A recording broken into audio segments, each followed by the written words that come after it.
Gugulatin natin to. Ano kayang ginagawa nito? Nagkayayaan pala kaming maligo sa ilog. Ang plano maglalaba, pero itong loloodan namin, ay nako, nakahuli siya ng maliit na isda. Ano kayang gagawin nito? Gumagawa talaga to ng paraan para lang siya makainom ng kanyang tuba. In-invite kasi siya kagabi sa isang kasalan. Tapos nung iwian na, may natira pa siyang tuba, kaya dinala niya sa bahay ko. Tapos ngayong umaga, nag-decide kami na magbabanlaw sa ilog ng mga labahin namin. Tapos itong loloodan namin, agad-agad na sumama at binitbit yung natira niyang tuba. Hala, ayun, nagtatatalo na yung isdang nahuli niya.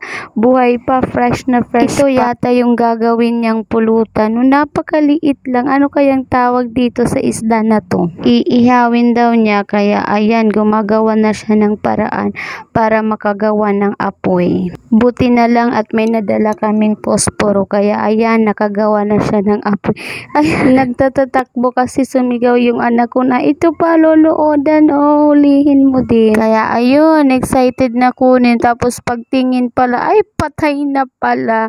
Hindi na pwede. Kaya ayun, balik na lang siya sa kanyang ginagawa. Buti pa itong taong to, walang problema. Masaya na siya kapag may pambili na siyang pagkain at lalong-lalo na yung tuba. Mag-isa lang kasi siya sa buhay. Sarili lang niya yung binubuhay niya. Ala, ang lakas na ng apoy. Linagay niya yung isda. Ayun, napapasok pa yung kamay niya. Sigurado akong lutong-luto yan. Pwede talaga itong pang Boy Scout. Kayang gumawa ng diskarte, may makain lang. Siya, ito yung ginagawa niya. Habang yung iba naming kasama, ayun doon naglalaba. Ang dami kasing labahin tuwing Sabado, kaya ayun, nagkayayaan na dito na magbanlaw.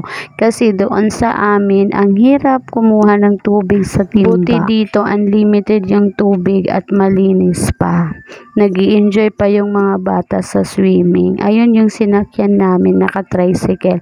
At yung isa, may single. Hindi kasi kami nagkasya sa isang tricycle, kaya yung kapatid ko may single na motor, sabi ko gamitin mo na lang. Ayun, luto na siguro yung isda niya at may isa pa palang maliit yan na crab. Kaya pala pagdating namin, humiwalay agad siya. Akala namin kung saan magpupunta. Maghahanap pala ng mga isda at saka yung mga alimango. Pero yung nahanap niya ay maliit na isda at maliit din na crab. Akala namin kung ano yung dala niya pagbalik niya sa amin, tapos pinapakita niya, ayun, maliit na isda at maliit na crab. Sa susunod na video, ipapakita ko kung paano niya niyang kainin at gawing pulutan. Abangan ang susunod kong video sa kanya. Till next time, bye-bye!